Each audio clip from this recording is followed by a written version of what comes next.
và chuyên gia áp dụng bằng xuống cả cam một khăn một phần mánh đượcធ្វើទៅតទៅមុខទៀតមានអ្វីខ្លះលើទីផ្សារកសិកម្មនេះបាទក្នុងផ្នែកប្រព័ន្ធព័ត៌មានទីផ្សារនេះគឺយើងសង្កត់ធ្ងន់ឥឡូវនេះយើងមានបច្ចេកវិទ្យាមួយដូចជាគេហៅថាផ្ញើសារ SMS ហ្នឹងផ្ញើទៅអ្នកណាផ្ញើសារហ្នឹងគឺទី1កសិករគាត់អាចផ្ញើសារទៅលេខវែងអាចត្រូវការនេះគឺជាខាតមួយដែលយើងត្រូវសិក្សាវាយើងត្រូវការពេលយូរប្រហែលជាអាចកម្មវិធីលើក្រោយអាចខ្ញុំមានឱកាសចូលរួមមានសម្រាប់ជូនដល់កសិករបាទដល់អ្នកប្រើប្រាស់ទាំងអស់ពីព្រោះថាខ្ញុំគាត់និយាយភាសាសាមញ្ញទី1កាលណាយើងនៅខេត្តហើយនៅជនបទនៅឆ្ងាយអញ្ចឹងការបញ្ជូនព័ត៌មាននេះអាចយឺតបាទអញ្ចឹងវិធីទី1ទៀតដែលជា high tech គឺយើងកសិករទាំងអស់អាចរកតម្លៃកសិផលឃើញតាមរយៈផ្ញើសារជាអក្សរគាត់ផ្ញើសារមកលេខ092 62 3182នេះទៅប៉ុន្តែមានរបៀបគេផ្ញើបន្តិចដូចយើងផ្ញើសួរលុយអញ្ចឹង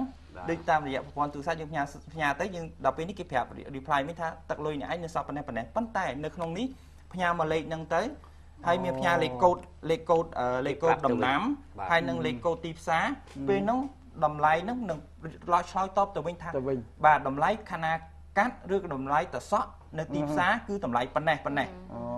អញ្ចឹងខ្ញុំចង់ណែនាំប្រព័ន្ធនេះទៅដល់ប្រជាកសិករទាំងអស់ឲ្យគាត់ប្រើប្រាស់ពីព្រោះថា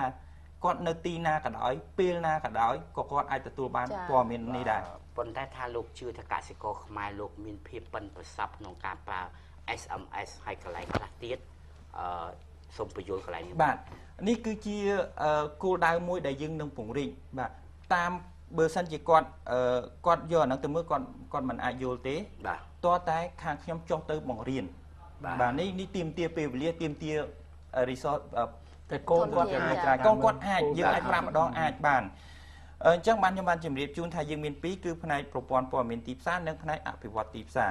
ខាងផ្នែកអភិវឌ្ឍទីផ្សារកសិកម្មនេះគឺយើងមានគេហៅថា farmer សាលាទីផ្សារកសិករ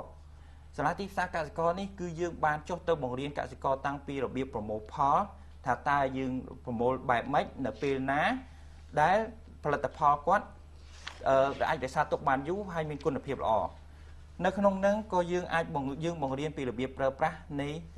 ប្រើប្រាស់សេវាព័ត៌មានទីផ្សារនេះដែរនិងមិនតែប៉ុណ្ណោះចំណុចសំខាន់មួយទៀតគឺគេបញ្ចូល gender ទៅក្នុងសកម្មភាពការងារទាំងនេះដែរពីព្រោះគេជំរុញយើងគឺចង់រកឲ្យធ្វើម៉េចឲ្យកសិករជានារីហ្នឹងគាត់ចូលរួមក្នុងគម្រោងនេះហើយគាត់ទទួលបានផលពីគម្រោងនេះដែរបាទពីព្រោះកសិករយើងភាគច្រើនស្ត្រីគាត់ជាអ្នករៀបចំទុកដាក់ប្រមូលផលរៀបចំធ្វើចំណាត់ថ្នាក់ចំណាត់អីចឹងចាតែក្នុងនោះតាមរយៈការងារដែលបានធ្វើកន្លងមកប្រសិទ្ធភាពបានដល់កម្រិតណាដែរហើយចាយើងបានច្រើនយើងទទួលកសិករក៏ដូចជាយើងធ្វើតាំងពីផ្នែកគឺអាជីវករនិងកសិករបាទកសិករនិងអាជីវករគឺគាត់តាមរយៈផ្ញើសារជាប្រព័ន្ធផ្ញើសារជាអក្សរនេះ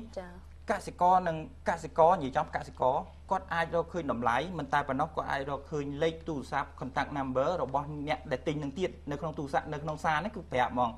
អ្នកទិញនឹងទិញតម្លៃប៉ុណ្ណេះនៅផ្សារនេះឈ្មោះនេះលេខទូរស័ព្ទប៉ុណ្ណេះ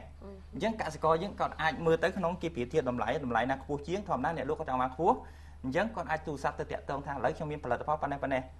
អ្នកចង់ទិញទេអញ្ចឹងចាប់ពីគាត់ទទួលបានលេខតាក់ទងហើយគឺអានឹងរឿងរបស់កសិករនិងអាជីវករគាត់ធ្វើខ្លួនគាត់បាទប៉ុន្តែសំខាន់គឺយើងពង្រីកគេហៅថាប្រព័ន្ធទីផ្សារកសិកម្មយើងបានលឿនតាមរយៈហ្នឹងបាទនៅឯស្រុកស្រែចម្ការមានទីផ្សារជនបទតាការវិរ័យរបស់លោកមានគម្រោងថាលើកផ្លាកធំមួយដាក់តម្លៃឲ្យគាត់មកទិញដូរនៅផ្សារទៅមើលឃើញបាទមានគម្រោងការហ្នឹងអុយក៏បានធ្វើហើយបាទបានធ្វើនៅតំបន់ខ្លះបាទបានធ្វើនៅតំបន់ខ្លះប៉ុន្តែនៅកន្លែងខ្លះគាត់ដែលមានផ្លាកនេះបាទនៅក្នុងខេត្តព្រៃវែងនៅបច្ចុប្បន្នហ្នឹងយើងមានច្រើនគឺយើងគ្រាន់តែជា print ជាតម្លៃกระดาษមួយចឹងទៅយើងយកបិទតាមដើមឈើនៅតំបន់ផលិតកម្មហ្នឹងឬក៏យកចែកដល់កសិករយើងធ្វើបានប៉ុណ្ណឹងបាទអរគុណណាស់បាទដោយសារពេលវេលាយើងខ្លីចុងបញ្ចប់នេះលោកមានអ្វីដើម្បីប្រាប់ផ្ញើទៅបងប្អូនជាកសិករយើងបាទ ជាចុងបញ្ចប់នេះខ្ញុំចង់ជម្រាបជូនបងប្អូនថាដើម្បីទទួលតម្លៃព័ត៌មានទីផ្សារកសិកម្មនេះឲ្យបានឆាប់យើងមានប្រព័ន្ធសារផ្ញើជាអក្សរនេះសូមឲ្យបងប្អូនយកទៅប្រើប្រាស់ដើម្បីជាផលប្រយោជន៍របស់ខ្លួន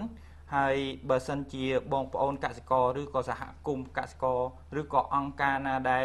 គាត់មានចំណាប់អារម្មណ៍ដើម្បីប្រើប្រាស់សេវានេះគឺអាចតាក់ទងមកលេខ092 42 16 និង 90ពេលនោះខាងយើងខ្ញុំ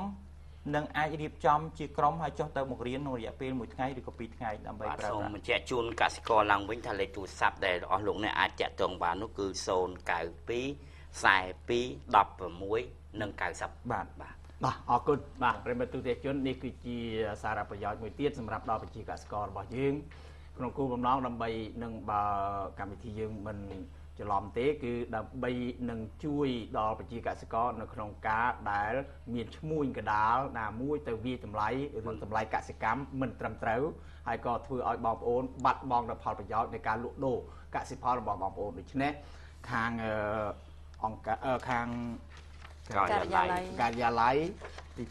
ផ្សារកសិកម្មបាទក្រសួងកសិកម្មតែម្ដងបាទដែលមានការគិតគូរដល់ផលប្រយោជន៍របស់បងប្អូនប្រជាកសិករបាទនេះជារឿងសំខាន់ហើយក៏អស់លោកអាចតាក់ទងជំរាបជូនម្ដងទៀតលេខទូរស័ព្ទ092 42 16 90 092 42 16 90ដើម្បីនឹងចង់ជ្រាបព័ត៌មានបន្ថែមនៅក្នុងរឿងតម្លៃកសិផលរបស់បងប្អូនដើម្បីជៀសវាងនៅក្នុងការបាត់បង់នៅចំណូលរបស់បងប្អូនក្នុងការលក់នៅកសិផលដោយឈ្មួញកដាលណាដែលពុំមានគោលបំណងល្អនឹងផ្ដល់នៅកម្រៃដល់បងប្អូនឬក៏ទៅគៀបតម្លៃដល់បងប្អូនបាទនេះដើម្បីទុកឲ្យបងប្អូនមានការជ្រើសរើសនិងពិចារណាក្នុងការលក់ដូរនៅកសិផលរបស់បងប្អូនបាទកម្មវិធីរបស់យើងក៏សន្មតចប់តែប៉ុណ្ណេះបាទមុននឹងបាយពីប្រិមិត្តបាទសូមអរគុណដល់លោកអនុប្រធានទទួលបន្ទុកការិយាល័យទីផ្សារកសិកម្ម AMO ដែលបានអញ្ជើញមកដល់បន្ទប់ផ្សាយរបស់យើងមកជម្រាបជូនហើយសង្ឃឹមថានឹងមានឱកាសថ្ងៃមុខទៀតដើម្បីនឹងមកជម្រាបជូនបងប្អូនជាកសិករយើងជាបន្ថែមបាទកម្មវិធីយើងសន្មតចប់តែប៉ុណ្ណេះ